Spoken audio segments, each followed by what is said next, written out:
बिस्मिल्लाहिर्रहमानिर्रहीम। अस्सलाम वालेकुम। मोज़ेज़ काश्तकार भाइयों, जहाँ पे आप लोगों ने धान की फसल को काश्त किया है, अब उसी ज़मीन के ऊपर गंदम को काश्त करने के लिए ज़मीन को तैयार कैसे किया जाए। देखो दोस्तों, जैसे ही आप लोगों की धान की फसल पक जाती है, अब उसकी कटाई शुरू हो जाती है, तो आप लोगों ने 6 से 7 दिन तक उस धान वाली ज़मीन को ऐसे खाली पड़ने दें। मतलब वो खुश्क हो जाएगी अच्छी तरह से। अब 6 से 7 दिन के बाद आप लोगों ने क्या करना है, उसी के ऊपर रोटावेटर लगा देना है। अब रोटावेटर के लगाने से पहले पहले आप लोगों ने बिल्कुल उसके ऊपर हाल नहीं लगाना, मतलब रोटावेटर लगा देना है। तो उसके लगाने से उसकी मुंडी जो है ना ज़मीन के साथ अच्छी तरह से मिक्स हो जाएगी, जो ज़मीन की जरखेज़ी में इजाफा कर सकती है। और रोटावेटर के बाद आप लोगों ने ये जो आम हल लगाते हैं हम लोग, 1 से 2 आप हल लगा दें, उसके बाद उसी के ऊपर आप गंदम की काश्त कर सकते हैं।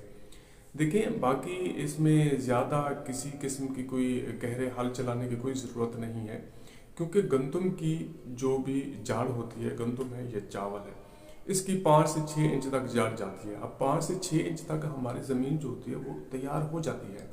अब अगर हम ज़्यादा गहरा हल चलाएंगे तो हमारा वाटर भी लीच डाउन हो जाता है बाद में, और हम जो फर्टिलाइज़र एप्लीकेट करते हैं वो भी हमारा ज़मीन के नीचे लीच डाउन हो जाता है। अब क्योंकि हम लोग रोटावेटर लगाते हैं या उसके ऊपर 1 से 2 हल लगाते हैं, तो ज़मीन जो होती है वो हमारी अच्छी तरह से 6-7 इंच तक जो है ना अच्छी तरह से तैयार हो जाती है। अब इसी के ऊपर अगर हम गंदम को काश्त करें तो गंदम से हम अच्छी पैदावार ले सकते हैं। और जब हम फर्टिलाइज़र अप्लाई करेंगे तो हमारा फर्टिलाइज़र ज़मीन के नीचे लीच डाउन भी नहीं होगा। यानी आप हर साल ऐसा नहीं कर सकते।